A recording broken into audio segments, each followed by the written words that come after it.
carbohydrates and exercise? Why you need carbs if you're active? So yes po, eto na po siya. Coach Chang, good morning. Okay, good morning po. Good um, afternoon kung meron man pong nasa ibang countries. Ayan. And um, maraming salamat po, Coach Jessie.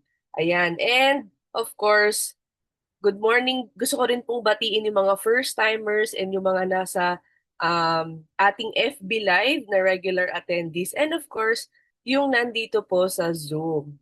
So ito po ang aking um, Journey with Herbalife. Gusto ko pong i-share sa inyo. Ako po si Cheng Giliarte, 32 years old. So ginamit ko po yung product sa maraming paraan, sa weight loss program, sa sports nutrition as a Dragon Boat athlete, sa aking 2 pregnancies as my prenatal supplements and nutrition partner, of course, up with approval ng aking OB. And up until now that I am on my second journey sa aking um, breastfeeding. So, ginamit ko po yung powder supplements lahat po.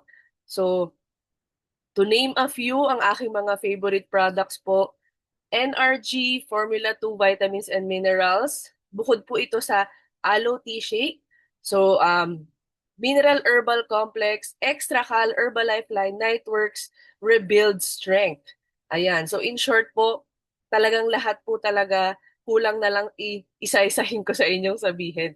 And with that po, naka-lose po ako ng total of 60 pounds and 10 inches on my waistline. And ang pinaka nagustuhan ko po is nag-gain po ako ng more energy. And of course, nakakuha po ako ng magandang community, a positive community, healthier community, happier community. And with that po, para po sa akin, itong Herbalife community, parang second family ko na po. Ayan. And before po, ang aking background po, I am a licensed professional teacher, a special education teacher po. So, kailangan po ng extra energy ng mga batang with special needs. So, nakadevelop po ako ng stress eating habits. So, hindi ko po yun nagustuhan. And, of course, naging poor po yung lifestyle ko because of that unhealthy lifestyle. And hindi ko rin po nagustuhan na naka-fix po yung schedule ko ng 7 hanggang 5 o'clock ng hapon and marami pong deadlines as in inuuwi na po sa bahay yung work. And of course, yung fixed salary, so isa lang po yung stream ng aking income. Hindi ko po yan nagustuhan. But I am very blessed and grateful po that I have found a solution not just with the Herbalife program, but of course with the Herbalife opportunity kasi po nag-grab ko po yung opportunity na yon kaya ngayon po I gain so much knowledge about proper nutrition, healthy eating habits, and of course nakuha ko po yung freedom of time, yung I can work anytime anywhere, and now I am a present mom of 2, ayan, a present parent, and of course yung financial freedom. So with that po, I am really excited for the living my best life with Herbalife. Ayan. So let's proceed na po sa ating topic for this morning. It's about carbohydrates and exercise.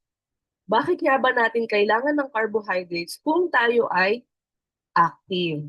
So, lagi nyo pong tatandaan na ang balanced nutrition ay very important po sa pag exercise. And of course, yung carbohydrates is part din po yan. It's also a key para po ma-maintain yung performance when we are doing our physical activity. And also po, according to Dr. Dana Ryan, ang pagiging isang athlete is not just about when you are into sports or if you are talagang kilala, yung kilalang pangalan, but you are already an athlete if you are doing a physical activity. So we have our athlete in us. So yan po ang sinabi ni Dr. Dana Ryan. So I would like to share a short video po sa inyo. So let's watch this po.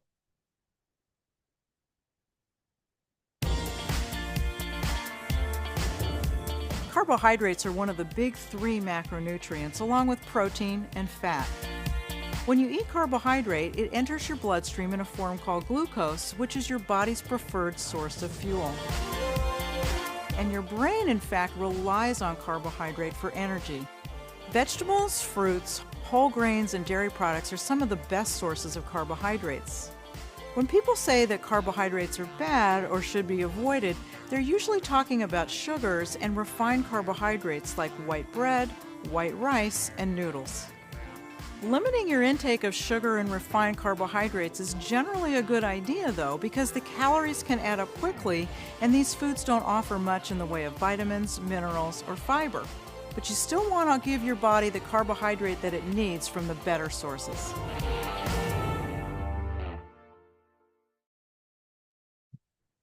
All right, thank you po kay Susan Bowerman for that helpful short video about carbohydrate. And sana po may nakuha kayo dong mga highlights. Ayan. And to highlight some po, sabi po doon, let's take more on the complex carbohydrates than the refined carbohydrates. And in fact po, ang carbohydrates, ito po ang pinaka-importanteng source ng fuel sa isang diet.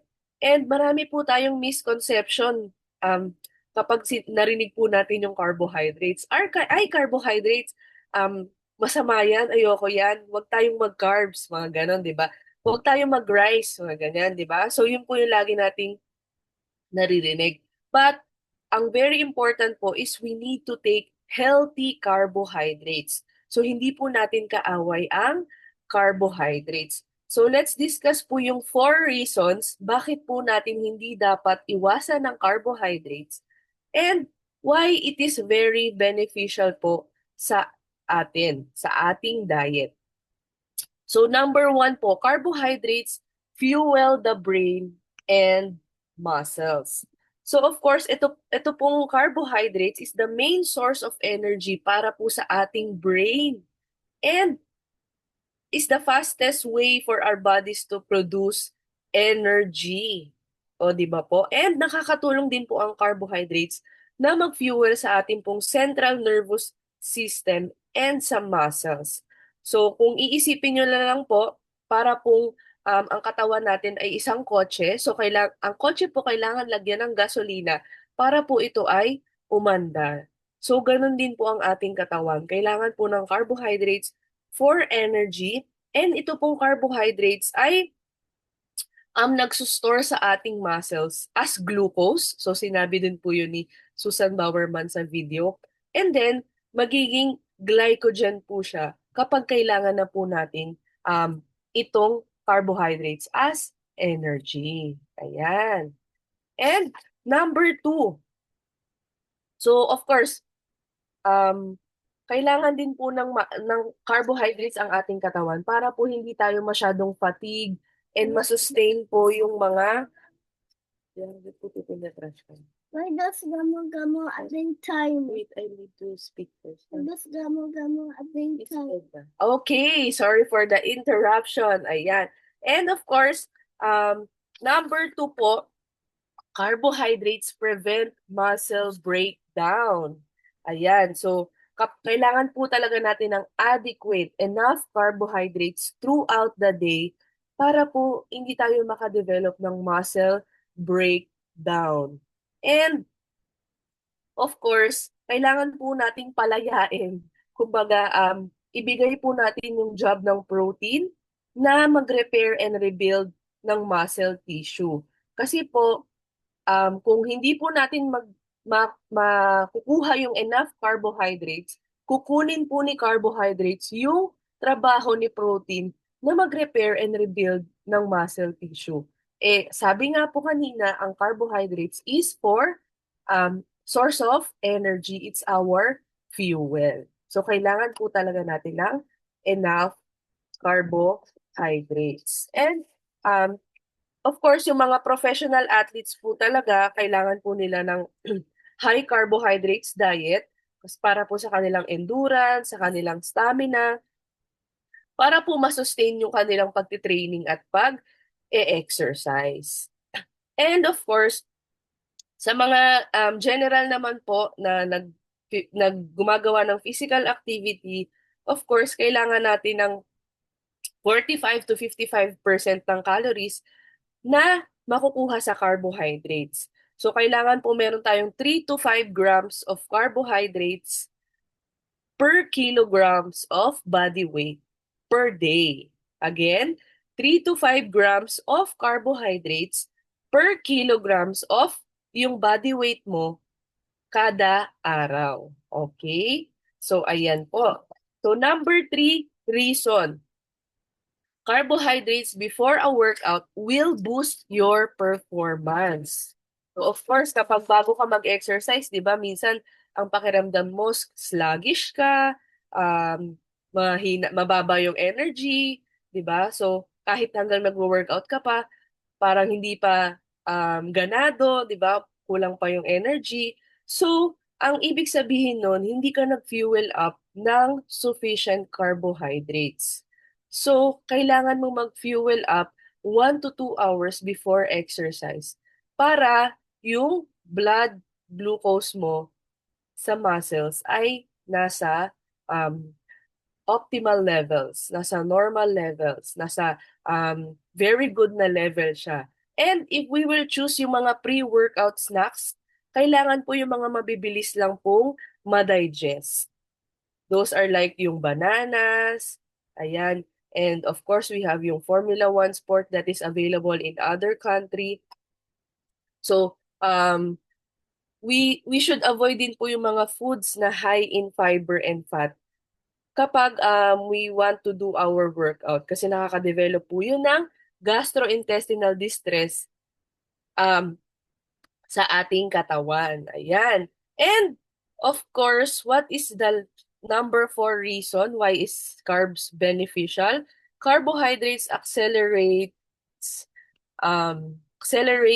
recovery. So of course, yung carbohydrates, nakakatulong yan mag-replenish nung ating energy sa katawan na nagamit natin during the physical activity. Kung yan man ay talagang strenuous exercise, talagang intense, di ba? So nakakatulong po yun. And kapag yung muscles natin kailangan ng protein and carbohydrates para mag-recover and mas maging stronger siya. And don't forget po sa recovery, very important po ang sleep.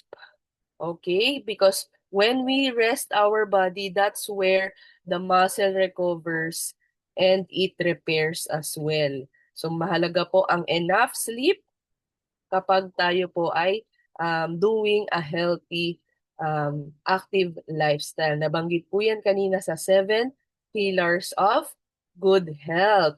And of course, I would like to highlight one of the amazing products that we have here, yung Rebuild Strength. Napakasarap, talagang can't resist after a very tiring workout. Talagang hindi mo mararamdaman na pagod ka after a workout. Grabe talaga yung word na rebuild strength. Talagang pinatunayan nitong rebuild strength. Kaya kung hindi nyo pa po natitikman, i-add to cart nyo na po yan sa inyong Herbalife account at i-order nyo na po yan sa inyong coach kung wala pa po kayong Herbalife account. Alright. And hindi po mahalaga kung tayo po ay talagang tutok sa ating physical activity or if you are just trying to lose sa mga pounds na kailangan mong i-lose, lagi niyo pong tatandaan na ang carbohydrates are an important part of an optimal diet for consistent performance and recovery. And let's not just cut the carbs completely, but we choose the right carbs before and after our workouts so that our relationship with carbohydrates is good. And of course, we will perform and feel better. So, thank you po. And Herbalife has been recognized as a super brand in the Philippines. And of course, Herbalife is #1 in the world in meal replacement and protein supplements combined, weight management and well-being, and active and lifestyle nutrition. So have a great day po. Thank you po. Galing naman. So, thank you, Coach Cheng. Very well discussed. So, hindi ka na ngayon matatakot sa carbs kasi ito pala,